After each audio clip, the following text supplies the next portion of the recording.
خاص لوگ اور خاص بات، دیکھیے انڈین بادشاہ کے ساتھ۔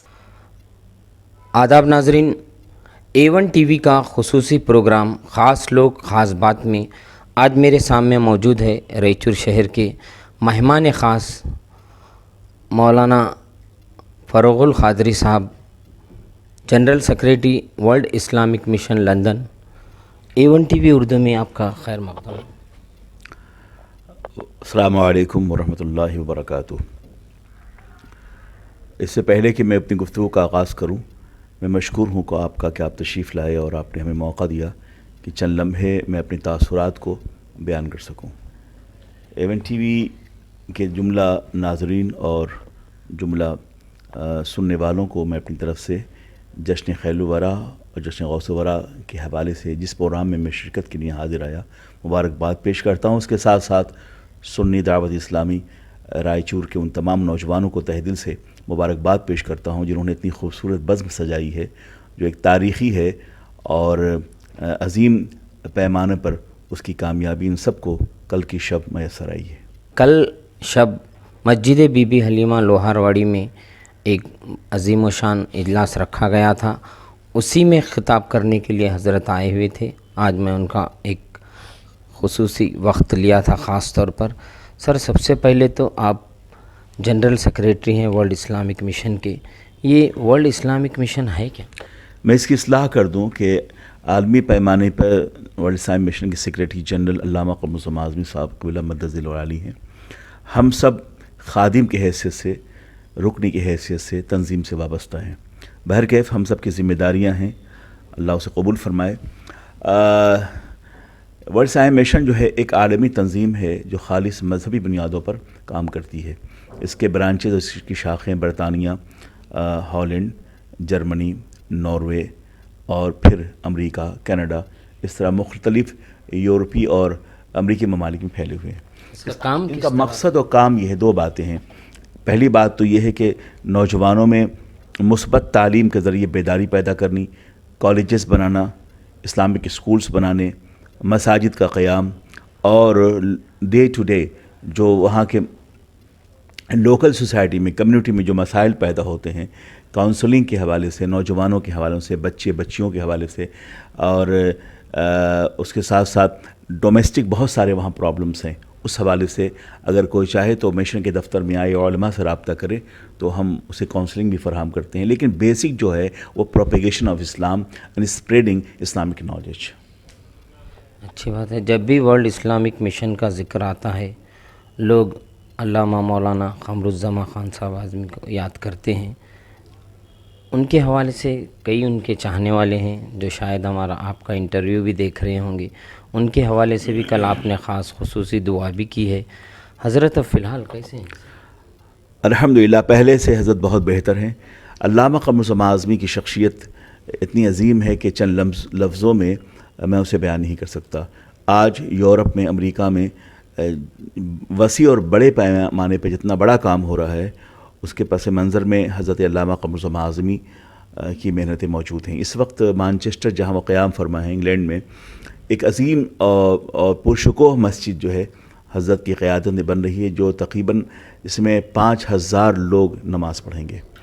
مسجد آلموسٹ تقریباً مکمل ہو چکی ہے۔ کہاں پر؟ مانچسٹر میں۔ مانچسٹر انگلینڈ کا ایک شہر ہے جہاں علامہ قمر الزمان اعظمی قیام فرما ہوتے ہیں، انہوں نے وہ مسجد بنائی ہے اور 5000 لوگ اس میں نماز پڑھیں گے۔ آلموسٹ یہ مسجد کمپلیٹ ہو چکی ہے اور ہمارا خیال ہے کہ جنوری 2022 میں اس کا افتتاح بھی ہونے والا ہے۔ تو اتنا صرف ایک مسجد نہیں ہے، اس طرح علامہ قمر الزمان اعظمی صاحب قبلہ نے انگلینڈ کے مختلف شہروں میں مسجد بنوائی، ہالینڈ میں، کینیڈا میں، جرمنی میں۔ اس وقت کینیڈا میں تقریباً 7 ایکڑ پر وسیع و عریض ایک عظیم مسجد اور اسلامی سینٹر کا قیام ہو رہا ہے۔ تو ایک شخصیت جو تنہا ہے مگر اپنی ذات میں انجمن ہے، جس کی فکر، جس کی قوت ادراک، جس کی صلاحیتیں اور جس کا عالمی تأثر اتنا وسیع و عریض ہے کہ عصر حاضر میں مجھے علامہ قمر الزمان اعظمی جیسی شخصیت جو علمی لحاظ سے، تحریکی لحاظ سے، تنظیمی لحاظ سے، خطبات و تقریر کے لحاظ سے جو دلوں میں ان کی تقریریں شعلہ جوالہ پیدا کر دیتی ہیں اور ہر نوجوان کو زندگی میں جینے کا حوصلہ دیتی ہیں، ایسی شخصیتیں دور دور تک نظر نہیں آتی ہیں۔ دعا حضرت کی فرما. تھوڑی سی پرسنل روشنی پر ان کے لڑکے کتنے ہیں؟ ایسا ہے کہ یہ فیملی معاملات کو میں ڈسکلوز نہیں کر سکتا مگر ٹی ان وی کے پر. کئی چاہنے والے ہاں سوچتے ہیں اکثر. نہیں، ماشاء اللہ نے انہیں صاحب اولاد بنایا ہے، اور اللہ تعالیٰ نے بے پناہ اس حوالے سے انہیں عطا فرمایا ہے. ان کے سارے بچے جو ہیں بڑے کامیاب ہیں، بیرسٹر ہیں، کوئی ڈاکٹر ہے. ان میں وہ بھی ہیں جنہوں نے جو برٹش پارلیمنٹ میں ایز ایڈوائزر، ان کے صاحبزادے ڈاکٹر وقار الزمان اعظمی جو ایک زمانے میں ٹونی بلیئر کے ایڈوائزر رہے، اور ان کے بیٹے ان سے چھوٹے جو ہیں وہ معین الزمان اعظمی بیرسٹر، وہ بہت ہی کامیاب ہیں، اور ان کے انڈر 50-60 آدمی جو ہے وہ باضابطہ کام کرتے ہیں. تو اس سے یہ بات واضح ہوتی ہے کہ علامہ کے بچوں میں بھی بے پناہ صلاحیتیں موجود ہیں، اور وہ بہت ہی کامیاب ہیں دین کے حوالے سے. جزاک اللہ. ہم کریں بات دلیلوں سے تو رد ہوتی ہے، جن کے ہونٹوں کی خاموشی بھی ایک سند ہوتی ہے. ایسی شخصیت کی خصوصی شاگرد خصوصی میں آپ رہے. جیسا کہ ورلڈ اسلامک مشن کے بارے میں آپ نے کہا، وہ ان کے کام کرنے کا طریقہ اور آج جو نوجوانوں میں یعنی آپ جیسے لوگوں میں کام کرنے کا طریقہ. دیکھیے، جہاں تک میرے اپنے کام کرنے کا طریقہ وہی ہے جو علامہ میرے استاذ، میرے مربی حضرت علامہ قمر الزمان اعظمی صاحب قبلہ کے ساتھ میں گزشتہ 25 سال سے ان کے ساتھ ہوں. تو میرے پاس جو کچھ ہے یہ انہیں کا عطیہ ہے. Everything which I have got is blessed by Allah سبحانہ و تعالیٰ، بٹ دا ٹیچنگ آف علامہ قمر الزمان اعظمی. تو حضرت کے ساتھ میں گزشتہ 25 سال سے ہوں. میرے پاس جو کچھ ہے یہ انہیں کا عطیہ ہے. ان کی ٹریننگ ہے، ان کی شب روز کی صحبتوں کا یہ اثر ہے جو میں آپ کے سامنے ہوں. میں سمجھتا ہوں کہ ان کی شخصیت ہر نوجوان کو انسپائر کرتی ہے. لوگوں کو چاہیے کہ علامہ قمر الزمان اعظمی صاحب قبلہ کی تقریریں جو یوٹیوب پر موجود ہیں اسے سنیں، اور انہیں دیکھیں کہ ان کے خطبات میں نوجوانوں کے لیے کیا ہے.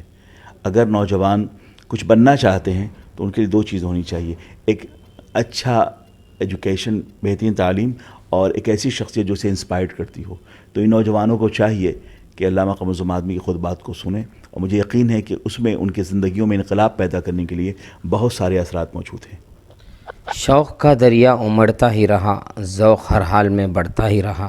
دل ربا تھا آپ کا انداز بیاں، اس لیے میں کل پورا آپ کا بیان سنتا ہی رہا. باوجود اس کے آپ کے بیان سے ایسا لگ رہا تھا کہ کسی بریلی کے ایک مقرر بیان کر رہے ہیں. مگر آپ کی تعلیم کہاں ہوئی سر؟ ایسا ہے کہ میرا ایجوکیشن جو ہے وہ انڈیا میں سب سے پہلے تو علامہ قمر الزمان اعظمی صاحب قبلہ کا جو ادارہ ہے الجامعۃ الاسلامیہ روناہی فیض آباد، میری فراغت وہاں سے ہوئی. اس کے بعد مزید ایجوکیشن علی گڑھ مسلم یونیورسٹی علی گڑھ سے میں نے گریجویشن کیا. یونیورسٹی آف ساؤتھ افریقہ میں پڑھا، پھر انگلینڈ گیا، وہاں میں نے تعلیم حاصل کی، اور اب تک پڑھ رہا ہوں. آپ کی تقریر سے ایسا لگ رہا تھا کہ آپ یہیں سے فارغ ہیں. یہاں سے میں فارغ ہوں. یہاں کی عالمیت میں نے یہی مکمل کیا ہے ہندوستان ہی میں رہ کر. لیکن یہ ہے کہ زبان اور لہجہ اور خطبات کا شعور جو ہم نے سیکھا ہے وہ علامہ قمر الزمان اعظمی صاحب اللہ سے. بہت ممکن ہے کہ آپ میرے خطبات میں ان کی جھلک محسوس کرتے ہوں گے. تو اس کی بنیادی وجہ یہ ہے کہ علامہ کی خدمت اور ان کی صحبت فیض اثر. صرف خطبات میں نہیں، آپ کو دیکھنے سے بھی ایسا محسوس ہوتا ہے. اور خاص بات یہ ہے کہ جس اجلاس میں آپ آئے تھے، جشن خیر الورا، اس پر بھی آپ تھوڑی سی روشنی. سر ایسا ہے کہ جشن خیر الورا، آقائے دو جہاں سرور کائنات کی سیرت طیبہ کہاں، اس کا تذکرہ کہاں نہیں ہوتا. برٹش پارلیمنٹ میں ربیع اول شریف کے موقع سے عید میلاد النبی صلی اللہ علیہ وسلم کا پروگرام ہوتا ہے. ایسے واشنگٹن ڈی سی میں، امریکن پارلیمنٹ میں، وہاں بھی وائٹ ہاؤس میں باضابطہ طور پہ پریسیڈنٹ جو ہے وہ عید میلاد النبی کے دن تمام مسلم ممبران پارلیمنٹ اور وہ لوگ جو نان مسلم ممبران پارلیمنٹ ہیں وہ شریک ہوتے ہیں. تو آقائے دو جہاں سرور کائنات کی تشریف آوری کا دن جو ہے اس کا تعلق نہ کسی ایک قوم سے ہے، نہ فرد سے ہے، بلکہ پورے عالم انسانیت سے ہے. دنیا کے کئی ایک ممالک پھرتے ہیں، تو آپ کو جشن خیر الورا وہاں کس انداز میں مناتے ہیں؟ وہاں منانے کا طریقہ جو ہم نے بتایا ٹیلی ویژن کے ذریعے، اخبارات کے ذریعے، تو عام جو وہاں کے ظاہر ہے کہ وہاں مسلمانوں کی اکثریت تو نہیں ہے، مسلم اقلیت میں ہیں، لیکن نان مسلم عیسائیوں کی ایک بہت بڑی اکثریت ہے جو نبی محترم سرور کائنات صلی اللہ علیہ وسلم کی سیرت طیبہ کو پڑھتی ہے. ان کو پتہ ہے کہ اسلام ایک نجات دہندہ مذہب ہے، اور زندگی کی تمام قدروں کو، ویلیوز کو پانے کے لیے ضروری ہے کہ رسول کریم صلی اللہ علیہ وسلم کی سیرت پاک کو پڑھا جائے.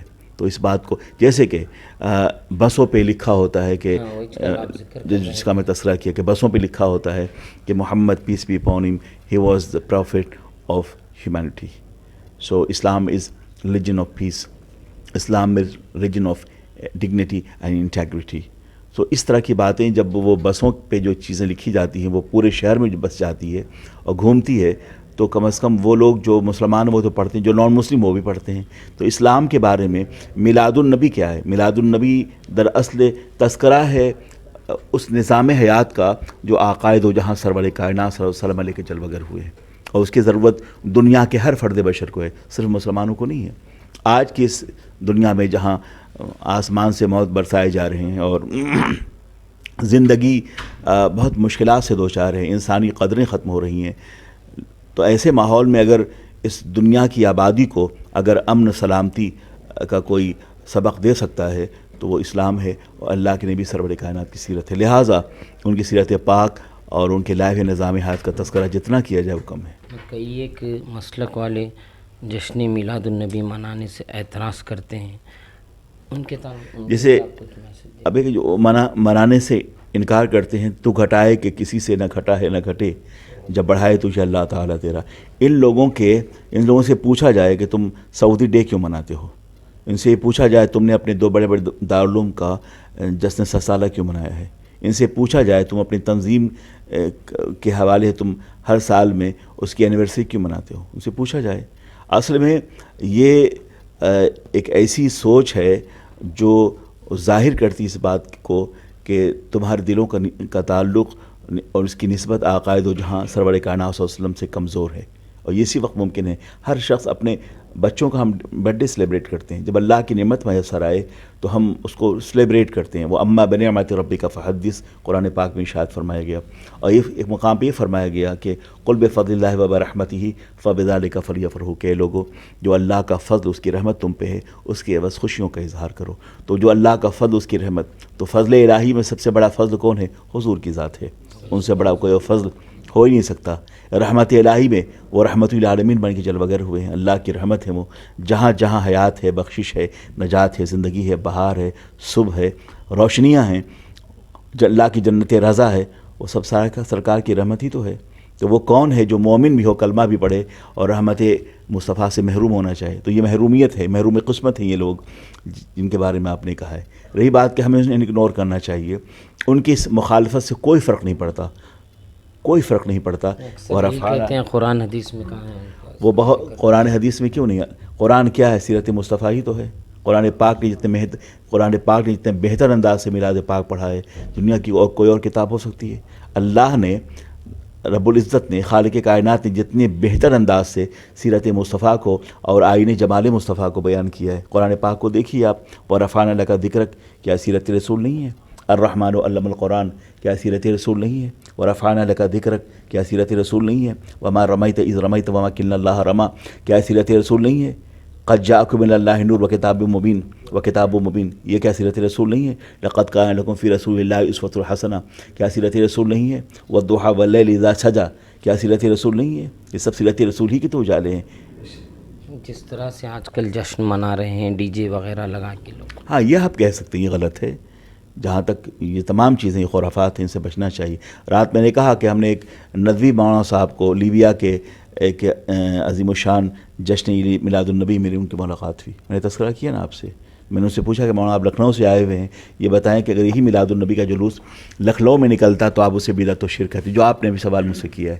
تو وہ میلاد جو لکھنؤ میں منایا جائے, وہ جلوس جو لکھنؤ میں نکلے, اس کے بعد میں آپ کا یہ کہنا ہے کہ وہ شرک و بدعت ہے, تو اسی میلاد کو پڑھنے کے لیے وہ ندوی مولوی لیبیا کیوں چلے گئے؟ تو وہاں انہیں کیا لے گیا ہے؟ وہ انہیں سرکار کی محبت اور جمال رسول کا آئینہ انہیں نہیں لے گیا ہے, بلکہ وہ گئے ہیں صرف جمال رسول کی بنیاد پہ نہیں, بلکہ ریال کی بنیاد پہ. انہیں ڈالر چاہیے, تو ڈالر انہیں جہاں ملے گا ان کی بولی بولیں گے. یہ اگر لیبیا گئے تو وہاں سنی ہو گئے, عراق گئے تو وہاں صوفی ہو گئے, ترکی گئے تو وہاں صوفی ہو گئے, ایران گئے تو وہاں شیعہ ہو گئے. تو لیکن ہمارا کیا حال ہے؟ ہمارا یہ حال ہے کہ کروں مدح اہل دول رضا, پڑے اس بلا میں میری بلا, میں گدا ہوں اپنے کریم کا, میرا دین پارے نہ نہیں. ہم گدا ہیں اللہ کے رسول کے, ہمارا دین روٹی کا ٹکڑا نہیں کہ ہم بک جائیں. ہاں بکے ہوئے, ایک بار تو ہم بک گئے بازار مصطفیٰ میں, اب ہم کوئی خرید نہیں سکتا. سبحان اللہ.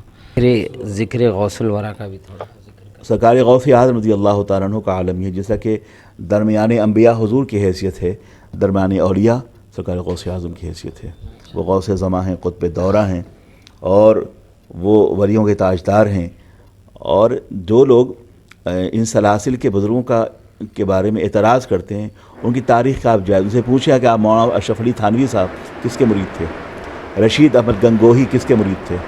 یہ سب کے سب وہ ہیں جو ارادت کا دعویٰ کرتے ہیں، مرید ہوتے ہیں، مرید کرتے ہیں. مگر جب آپ یہ کام کرتے ہیں، اپنے بزرگوں کا جشن مناتے ہیں، تو کہتے ہیں یہ بدعتی ہیں، بریلوی ہیں. ان سے پوچھو کہ ہزاروں مشائخ کے مطارات مقدسہ و خانقاہیں مراکش میں ہیں، تیونس میں ہیں، الجزائر میں ہیں، عراق میں ہیں. وہاں کون سے مولانا احمد رضا خان موجود تھے؟ اللہ کے ولیوں کا آستانہ کہاں نہیں ہے؟ امام احمد رضا، سید امام احمد رضا فاضل بریلوی رحمۃ اللہ تعالیٰ علیہ نے ریوائیو کیا ہے اسی مشن کو جو ان سے پہلے کے اولیاء کرام اور ان سے پہلے کے مجتہدین کرام نے آقائے دو جہاں سرور کائنات صلی اللہ علیہ وسلم کی سیرت طیبہ سے اپنایا. جی. کئی لوگوں کا کہنا یہ ہوتا ہے کہ ذکر غوث الورا جو منایا جاتا ہے، قرآن و حدیث میں کہاں ہے اس کا؟ بہت ساری چیزیں ہیں جو قرآن حدیث میں نہیں ہیں. یہ بتائے کیا قرآن عظیم میں صالحین کا تذکرہ نہیں ہے؟ کیا قرآن عظیم کے سورہ قصص میں صالحین کا تذکرہ موجود نہیں ہے؟ انبیاء بنی اسرائیل کے زمانے میں ان کے مصاحبین کا تذکرہ نہیں ہے؟ کیا قرآن عظیم میں لکھا نہیں گیا ہے کہ اللہ کے نیک بندے جو متقی ہیں ان پہ اللہ کی رحمتیں ہیں؟ کیا قرآن پاک میں لکھا ہوا نہیں ہے کہ ان الذین قالوا ربنا اللہ ثم استقاموا تتنزل علیہم الملائکہ، کہ وہ لوگ جو ایمان لائے وہ کہا اللہ ہمارا رب، ثم استقاموا، پھر اسی پہ استقامت پذیر ہے، ڈٹرمنیشن شو کیا، تو اللہ کی رحمت تتنزل علیہم الملائکہ، تو ملائکہ ان پہ نازل ہوتے ہیں. تو یہ وہ جماعت ہے. یہ وہ جماعت کس کی ہے؟ صالحین کی ہے. کیا قرآن پاک میں ارشاد نہیں فرمایا گیا انعم اللہ علیہم من النبیین والصدیقین والشہداء والصالحین؟ تو یہ صالحین کی جماعت ہے کہ نہیں ہے؟ کیا قرآن پاک میں نہیں لکھا گیا الا ان اولیاء اللہ لا خوف علیہم ولا هم یحزنون، کہ آگاہ ہوشیار ہو جاؤ جو اللہ کے ولی ہیں انہیں کسی قسم کا خوف ہے نہ ڈر ہے. تو قرآن پاک کی بے شمار آیت کریمہ جو ہیں وہ صالحین کے تذکروں سے بھری ہوئی ہیں. تو سرکار غوث اعظم کون ہیں؟ صالحین کے امام ہیں کہ نہیں؟ تو جب صالحین کا تذکرہ ہوگا تو غوث اعظم کا بھی تذکرہ آئے گا. آج کل جو جس طرح سے لوگ 11ویں شریف مناتے ہیں، نیاز مناتے ہیں گھروں میں، اس پر بھی کئی لوگ اعتراض کرتے ہیں. دیکھیے، اعتراض کرنے والوں کو ہم اگنور کرنا چاہیے. آپ ان کے اعتراض کے جوابات دے کر ہم کو خوش نہیں کر سکتے. ان کا کام وہی ہے، ان کا جو کام ہے وہ اہل سیاست جانے. میرا پیغام محبت ہے جہاں تک پہنچے. اس لیے اب دیکھیے کہ وہ لوگ جو، مجھے تو حیرت ہوتی ہے بعض اوقات کہ جو لوگ اقبال ڈے مناتے ہیں، فار ایگزامپل علامہ اقبال کو بہت زیادہ مانتے ہیں، Iqbal day, Iqbal library, Iqbal academy وغیرہ وغیرہ، ان سے کہ وہ پوچھے کہ علامہ اقبال نے اولیاء کے کرام کے بارے میں کیا کہا، تو یہ فرماتے ہیں کہ کوئی اندازہ کر سکتا ہے ان کے زور بازو کا نگاہ مرد مومن سے بدل جاتی ہیں تقدیریں. انہوں نے یہ فرمایا ہے، انہوں نے فرمایا قوت عشق سے ہر پست کو بالا کر دے، دہر میں اس میں محمد سے اجالا کر دے. تو علامہ اقبال تو یہ کہتے ہیں. تو علامہ اقبال تو یہ فرماتے ہیں کہ کوئی اندازہ کر سکتا ہے ان کے زور بازو کا نگاہ مرد مومن سے بدل جاتی ہیں. وہ فرماتے ہیں کہ کافر کی پہچان کے آفاق میں گم ہے، کافر کی پہچان کے آفاق میں گم ہے، اور مومن کی پہچان کے گم اس میں آفاق. تو آپ اندازہ کریں کہ اولیاء کرام کے حوالے سے کائنات کا ہر گوشہ اس سے آباد ہے. اب جو نہیں مناتے، جو نہیں کرتے، ٹھیک ہے وہ نہیں کرتے، لیکن دنیا اہل سنت نہیں، دنیا عقیدت، دنیا فکر و فن، دنیا علم و سخن، دنیا ایمان و اسلام ہر زمانے میں اولیاء کرام کے احسانات کے آگے سرخمیدہ رہی. اس لیے کہ ہندوستان میں کوئی نبی اسلام کو پروپیگیٹ کرنے نہیں آیا، اولیاء کرام تشریف لائے. اور نبی کے بعد قیامت کی صبح تک اسلامک مشن جاری رہے گا اولیاء کرام کے ذریعے سے. اللہ تعالیٰ ان تمام اہل اللہ کے قبر پاک پہ رحمتوں کے پھول برسائے. ایک آخری سوال، جن کے والدین دنیا سے گزرتے ہیں، حال ہی میں میرے والدین کا بھی انتقال ہوا، باوجود اس کے دل ایسا کون سا ذکر، ایسی کون سی یہ ہوتی ہے جس سے ان کی بھی آخرت میں؟ بھئی ایسا ہے کہ والدین کی زندگیاں درخت سایہ دار کی طرح ہوتی ہیں. ان کے جانے کے بعد بندہ ایسا محسوس کرتا ہے جیسے کہ زندگی کی صحرا میں وہ تنہا ہو. دنیا بھر کی محبتیں مل کر والدین کی محبتوں کا مقابلہ نہیں کر سکتی. اب یہ ہے کہ ان کے جانے کے بعد اصال ثواب کرنا چاہیے. سورہ ملک کی تلاوت کریں اور پڑھیں اور ان کے روح پاک کو اصال ثواب کریں. اللہ تعالیٰ جن کے والدین کا انتقال ہو گیا انہیں جنت الفردوس عطا فرمائے بشمول میرے والدین کے. اور اللہ تعالیٰ جن کے والدین بقید حیات ہیں انہیں اپنے ماں باپ کی خدمت کی توفیق عطا فرمائے. ناظرین، یہ تھے میرے بیچ علامہ